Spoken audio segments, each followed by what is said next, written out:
few months ago at the Feyenoord Lost Vast concert, rather. Yeah. And we had a few sound problems, didn't we? Yes. That's kind of an understatement, I would say. You ploughed through. They still loved you, though, didn't they? Thank goodness. Of course. Yeah. Ploughed through. She was a Trojan. She was a star. It was dreadful. It was a great concert, but I mean, you did have a few problems there, didn't you?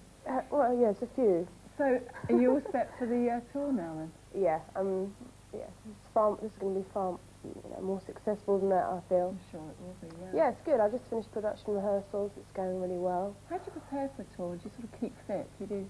Well, I'm pretty dreadful about that. I mean, I did mean to. I was all full of good intentions before the tour.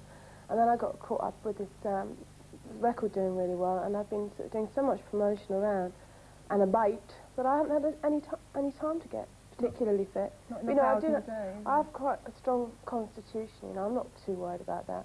And I think energy, anyway, is very mentally related anyhow. So you can actually muster up energy from getting into a mental frenzy, which I get into just before I go on to do it. Do you get really nervous? You were nervous at Last Fast, I think. Very much so, yeah, of course. But you enjoy it? Yeah, I wouldn't do it if I didn't enjoy it. What about your fashion change? You've got a completely different look now, haven't you? Well, you know, this new set of clothes, dear, you know. Yeah. You don't dropping the leathers now and getting into this designer stuff. Well, you know, it's really weird how people say that to me about dropping the leathers and that, because, you know, I never really owned a lot of leather clothes. You know, I had a few leather jackets, you know, like you do, but I've never owned leather trousers. I never wore anything else that was leather, except my shoes, perhaps. And I thought of myself as being a person who had a leather look. Yet everyone says it to me. I did a press interview yesterday, and they were saying, and then you went through your leather look, didn't you? And I thought, what are they talking about? I was wearing a leather jacket, which I could quite easily wear now, you know. Yeah. It was quite a tomboyish look, though, wasn't it? Like the jeans and the T-shirt. And I always think, I must admit, the leather jacket. And black, I always associate you with black as well. Yeah, I mean, I've always felt better in kind of more sort of macho type clothes.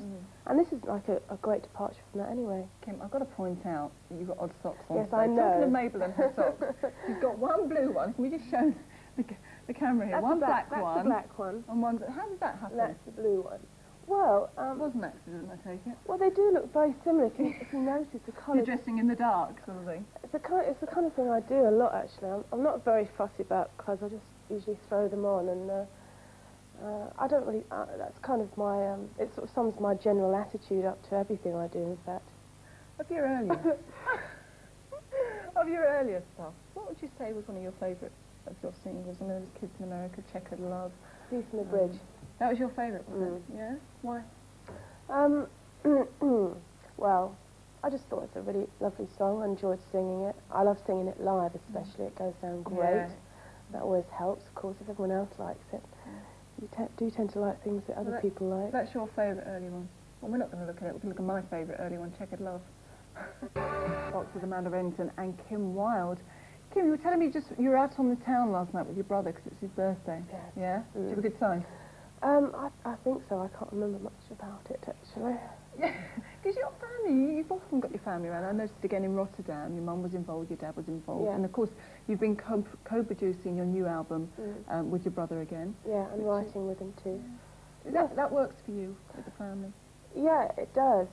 And Ricky's a great person to work with. Musically, he's always got loads of really good ideas.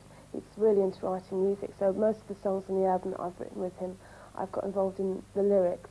And I got involved in writing music when I was writing with Steve Bird, who was in my band. So, but I like working with my family. I mean, my mother's involved on the management side. We have other people working who aren't, in fact, in our family. You know, so it isn't sort of like the mafia, but it's almost that. Because your mum, I saw your mum as well again in Rotterdam, looking really nervous for you. She gets really sort of involved. And, oh yeah. Which is lovely. Yeah, I mean, of course she does that, and she has all the usual mum reactions and all that kind of stuff. But in fact, she's a very hot business lady, and apart from a really good friend of mine. But I mean, she's really into the business side. She knows everything about it. She's shrewd, but she's not kind of callous about it. You know, there's a lot of shrewd, callous people in this business, and she's certainly not one of them. She's kind of like a rare member, really, and she has a lot of respect within the business from other people too. So. Going back to the album, which is your 5th, is that right? Yes. Yeah, let's see. That's actually on sale now. Yes. Yeah. How many singles do you plan to release from that? I noticed the first side it's all sort of pop, and then the other side it's sort of quite a lot of ballads, which is new to you. Yeah. Yeah, that was a sort of deliberate thing to do. I mean, there were so many songs being written with me writing as well, and plus there were some songs on there by the writers. We had a sort of glut of songs, and so that's why there are 12 tracks on the album. And I think there'll probably be about 3 releases. So touring Europe. Touring Europe. Where and when do you start? I start on Sunday, whatever date that is. I'm not too sure at the moment. I'm a bit confused. But local press will have details. Yes, in Zofingen in Switzerland. Oh, wonderful. Which I'm really looking forward to because I love Switzerland. Yeah, it's gorgeous. Yeah, it's beautiful. And I get champagne truffles when I go to Switzerland. Do you? You've just come back from south of France as well, haven't you, on a trucking holiday? Yeah. I like trucking. Exactly. We're driving a caravan, apparently. And I like to truck. And off I was with my elbow out, you know, sort of like with the old-fashioned lights with the camions going past and everything. And I was really getting into it, you know, Trucker Smith, they called me. What did you want me to do that? I mean, you could have gone and stayed in a hotel and had a yes, relaxing but it's time. not really not so much fun, I don't think. I mean, I stay in hotels all the time when I'm doing promotion. Last thing I want to see when I go on holiday is a hotel. I love being outdoors, so I spent most of my time on the beach. You haven't got a tattoo, though? No tattoos, no. I think they're awfully gauche. Just before we go into your 13th hit single, I want you to tell me if you've got any chat-up lines. Not really, but I think a nice one is, could we have lunch together?